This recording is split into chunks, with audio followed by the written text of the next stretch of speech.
Thank you very much for watching. Welcome back. Now, State Oil Refinery TOR is hoping to refine 25,000 barrels of crude oil a day as it begins operations today. The State Oil Refinery started production after almost a year break due to a planned maintenance shutdown. TOR is hoping to have to refine products including gasoline, LPG and kerosene at the end of production today. Dr. Kingsley Boesiakon is manager of the Public Affairs TOR. Exactly 9 a.m. today, we started receiving refined products into our storage tank after we had refined the crude that we had. So, like you rightly said, we're coming from a major turnaround maintenance. In fact, we call it a complete overhaul. Currently, the plant as it sits there is as good as new, because we spent so much time and resources in maintaining it. So today, fortunately, we brought it to an end, and then we started the refining process, and then, fortunately, everything is going on smoothly. So we've already started receiving some products. You know that the refining process is a work in progress. We are working on about 942,000 barrels of crude oil. So that translates into about taking 40 days to process into finished product. And by finished product, I mean by the close of work today, we should be getting almost all the products that you get when you refine crude. I'm talking about LPG, gasoline, gas oil, fuel oil, kerosene, and all that. This has been a complete overhaul. It is a very thorough maintenance that is carried out. Like you rightly said, it's taking us between 8 to 10 months. We've spent so much time, energy, resources into it. Our skilled engineers and technicians have done very well. So, but that doesn't also mean that we are going to be complacent and we are going to rest on our oars. Our technicians are standing by. They're keeping a close eye on the plant.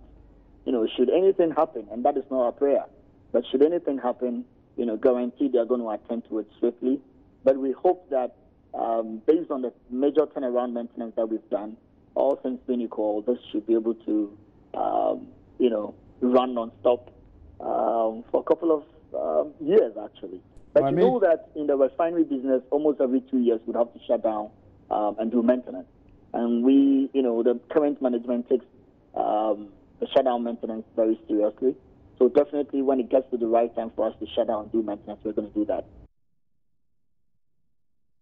Meanwhile, Executive Director of the Africa Center for Energy Policy, ACEP, Ben Boakye, says resumption of TOR operations will not have a significant impact on the downstream activities and will not affect petroleum pricing. In an interview with Joy Business, Ben Boakye said under current conditions, TOR may not be able to refine to meet the 50 ppm standard for the sector until further investments into retooling the plant is secured. He said additionally, for the company to operate effectively, it needs to move away from government interference.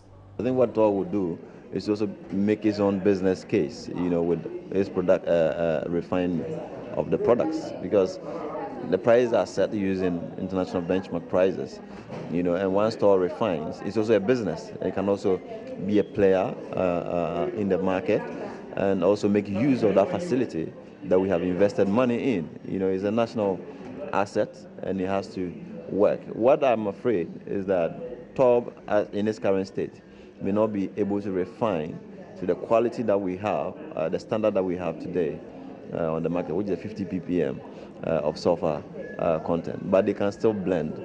So this will also require further investment to make it possible for them to refine at that high quality so that they can sell directly to the market without having to blend what they produce. So it is good that they come back to operate, to make that business case why we have put in so much money.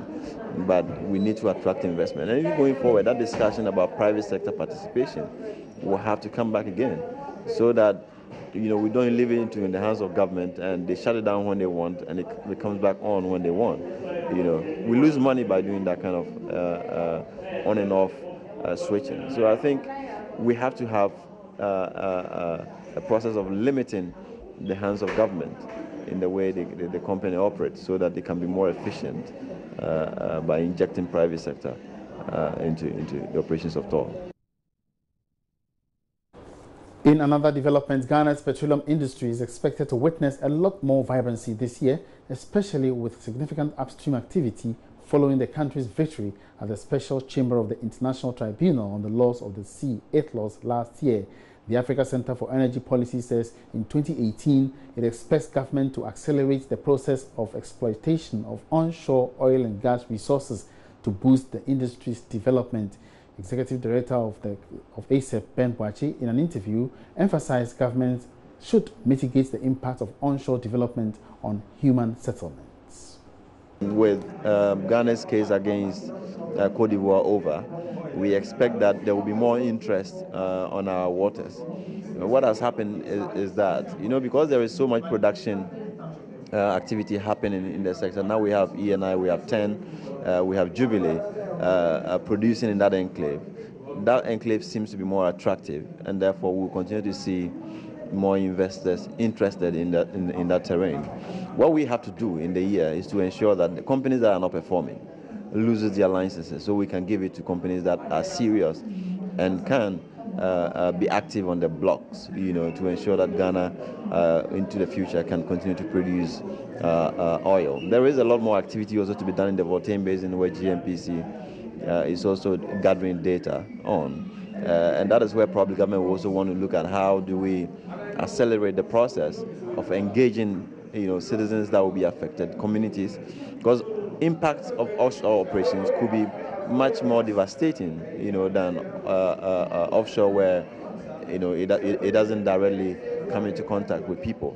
So there is a lot of discussion to be had on the onshore operations to ensure that we can mitigate impact on people, and we can also forestall any future problems that we could have with community and uprising that we have seen in Nigeria and all those places. And at the same time, attracting investment to ensure that we are not just using the state money, but we are attracting the private capital to invest in that area as well. So those are the general outlook for 2018.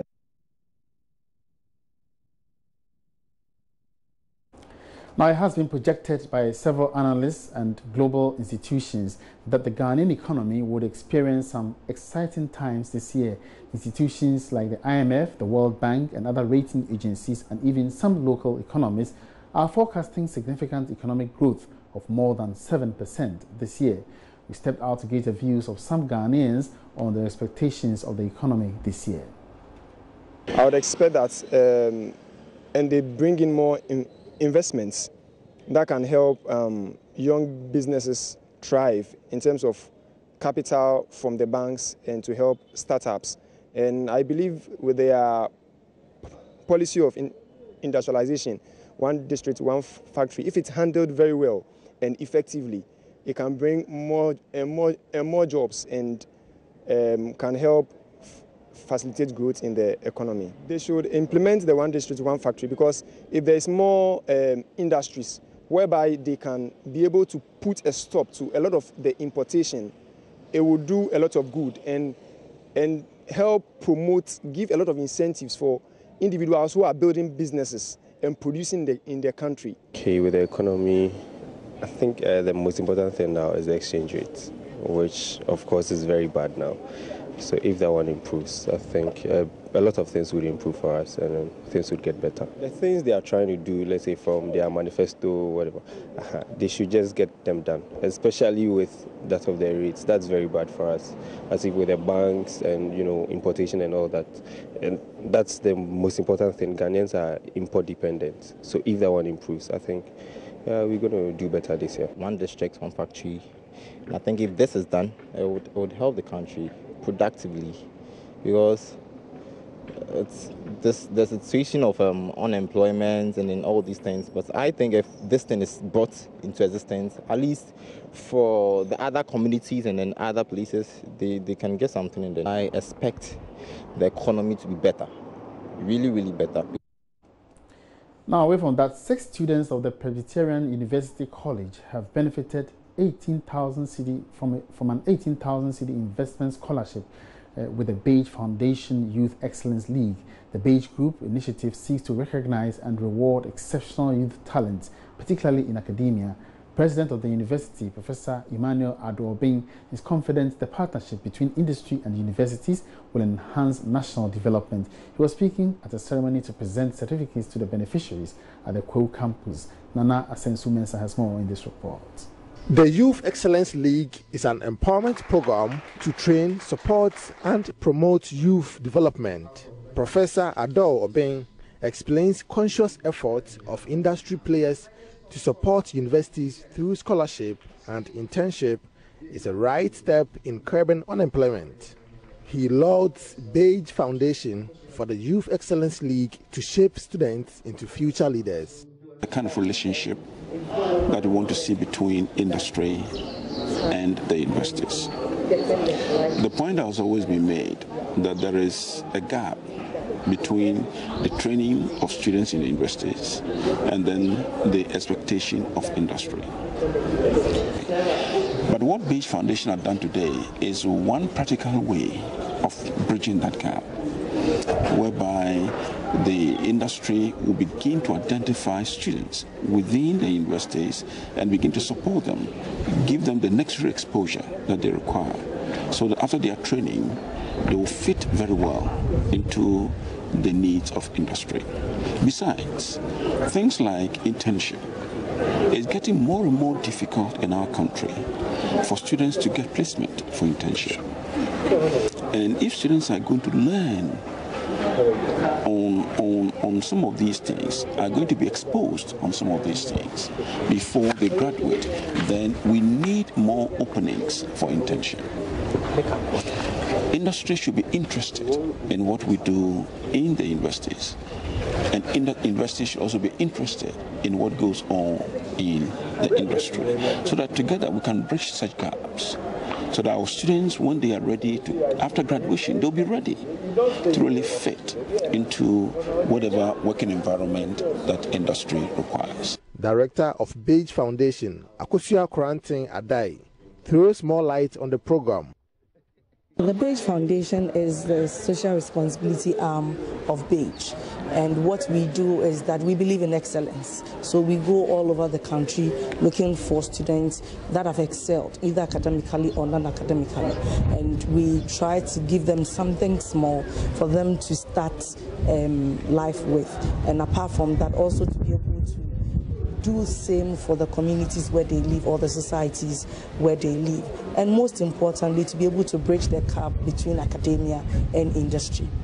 This award is not just for them to go and sleep on it, but what we intend to do is that we would be able to have various projects and initiatives that would make be able to help them understand what happens in the industry.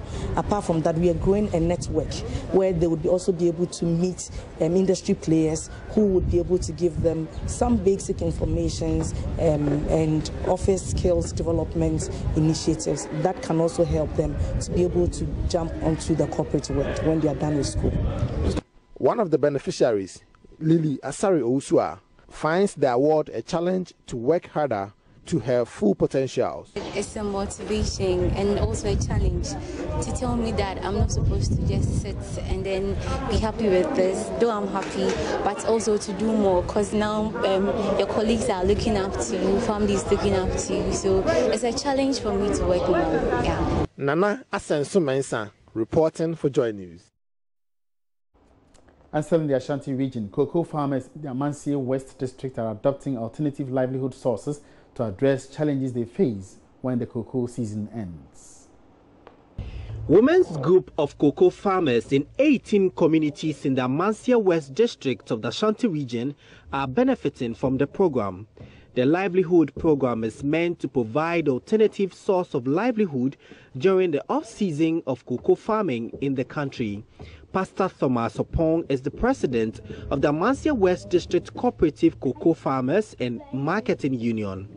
For me as a farmer, it's going to help me so that our wives will use this thing to help us.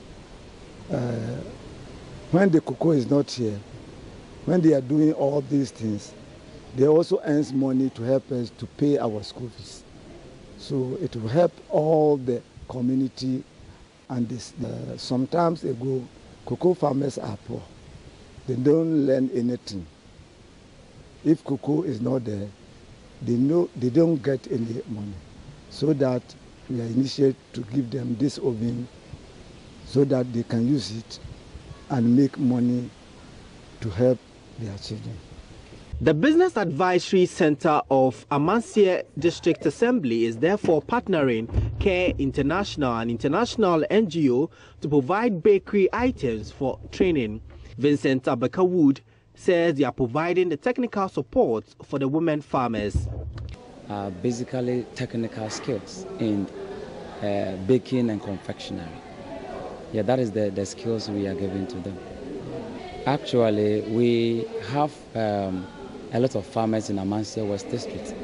And so we have targeted about 6 groups that we have targeted. And then BAC is also there for basically all farmers. So we went around, do what we call needs assessment. So afterwards we selected these 6 communities to support them in additional livelihood. CARE International is providing funding of 17,000 Ghana cedis annually for the project. 6 communities are receiving bakery items for the first phase of 2 weeks training of the program. Theophilus Nkansa is the Kumasi team leader for CARE International in Ghana. CARE International, we worked in partnership with Mandless International, under a project called Cocoa Life. To look at community development and also additional livelihoods and youth.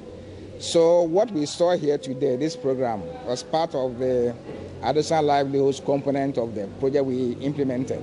And as it happens normally, if you do the training and they don't have the startup support, to begin, that's where it ends. So we decided to provide some initial support to the women, to enable them start a business, and as they grow, then they will be able to expand it. In Amansie West here, for instance, many of the bread that people buy come from Kumasi. So we felt that if the women got to know how to bake bread, the market will be great for them. It is therefore expected to provide economic empowerment for women in the selected communities and expand in due time. Prince Apia reporting. And back in Accra, the festive season is finally coming to an end, but dealers in clothing and fabrics are still cashing in, especially on the sale of white clothing for the first Sunday of the new year. Karen Dodu has more in this report. The color white in the Ghanaian culture is seen as a color for fresh beginnings and victory. Many Christians mark the crossover into 2018 by wearing white apparels to church services. Today I'm here at Accra Central, the business hub of Accra, to find out how fast white clothing and white apparel are selling, even as the first Sunday of the year approaches. The first Sunday of the year has equally become an important day, not only on the Christian calendar, but to non-Christians as well. Some fabric and clothes sellers are all stocking their shops with white apparel and other white clothing. Shoes, bags, dresses and fabrics in the color white can be seen on display in most boutiques and shops visited in Accra. After watch night services in several churches on the 31st of December, which saw worshippers clad in white clothing, Sunday 7th January offers another big opportunity for business. Some clothing dealers expressed their views. Most of the people buy white for churches.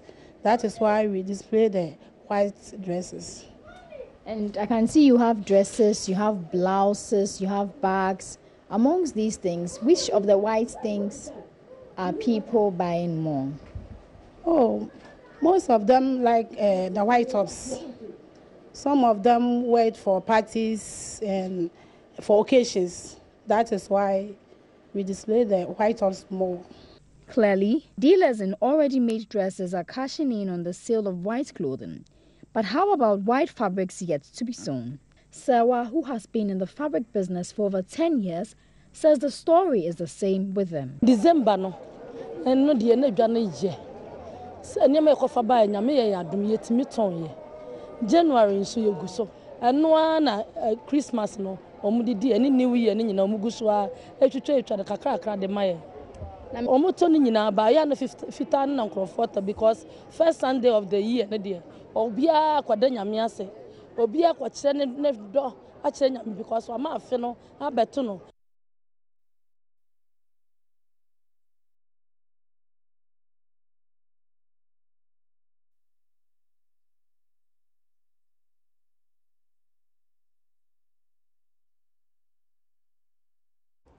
We sincerely apologize for the abrupt end of that story, and it's time to have the Joy Business Van right after this break.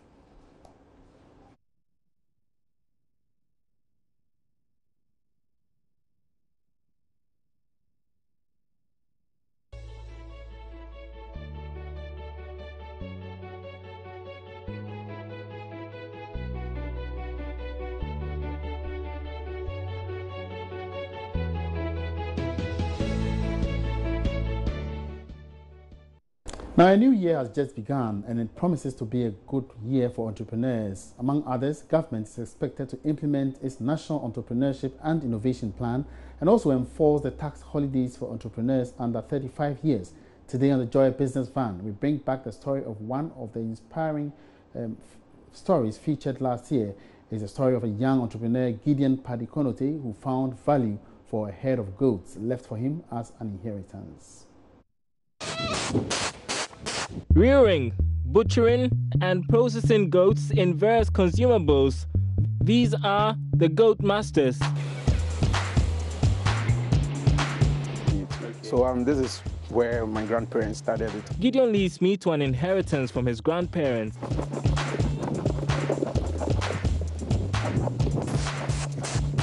The goats were virtually pushed on Gideon since nobody wanted them after his grandparents died. Then an idea came to mind, to move from just rearing the goats to adding value to them. After the goat have been butchered, we bring it here to process some into kebab and then also some into packaged meat, like in 1 pound, in the pounds, and then in kilos for our customers who order for the day. It was not an easy beginning for Gideon, who was then a graphic designer, to take up this new challenge. As he recalls, he was sometimes laughed at. People meet you, they're like, Charlie, oh, this guy is smelling. But I know what I'm looking for. But the most challenging time for him was when he lost most of his goats to disease. When I took over from my grandfather, I was eager to change the face of this business within a twinkle of an eye. So I brought in people who took shares. And then last year, I had a very big challenge. I brought some goats from Burkina. And then all of a sudden, disease, attacked my goats. And then a lot of goats died. And then there were people shareholders. They are goats in mine stock. And then they also died. So now I have to pay back their money. I have to pay back the money I owe them. Yeah, I thought I shouldn't have done this. What keeps Gideon is his determination. Determination to see himself succeed at what he does. The keys to survive is, one, God. I think if you have God on your side, you can move mountains. And then with God, when you have faith, you can move mountains. And then two, hard work. If you are very hardworking, you push walls, you push every barrier, and then focus. If you are focused in what you are doing, you love what you are doing, you give all yourself to what you are doing, at the end of the day, you'll be smiling. And then I have this plug that my uncle left for me, which I always hold in heart. It's a determination today leads to success tomorrow. So if you are determined to make it in life, no matter what comes your way, you will make it. Goat Masters is gaining ground, making deliveries across the city. Gideon employs a lot of social media. His vision is big. For the future, we have a very bright future. Our vision is we are building the largest livestock market in Africa. That's our vision. So that is what Goat Masters want to do. We want to build the largest livestock market in Africa. Though we don't have enough today, but that's where we are heading towards. and he could well be on his way to achieving that.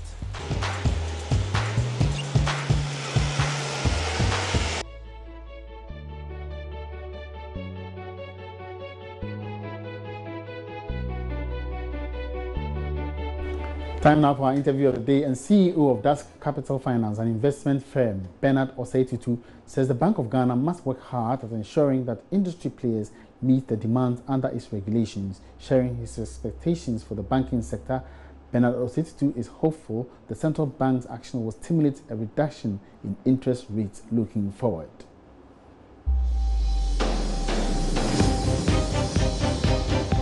Interview of the day. I'm predicting that the interest rate will fall. That's the first prediction I would say. Like you rightly said, the BOG have done their part as a regulator. It's left with the industry players to also kind of respond to it. Unfortunately, there are a lot of other factors that is not really going well for the industry players to also respond in the way the regulator has done. Having said that, I think more work will have to come from BOG, a bit of enforcement as well as a regulatory body, and even for Security Exchange Commission also as a regulator to kind of give a bit of a push. If you leave the industry players on their own, there are a lot of things that they may not want to do. So what has started in the past. Interview of the day.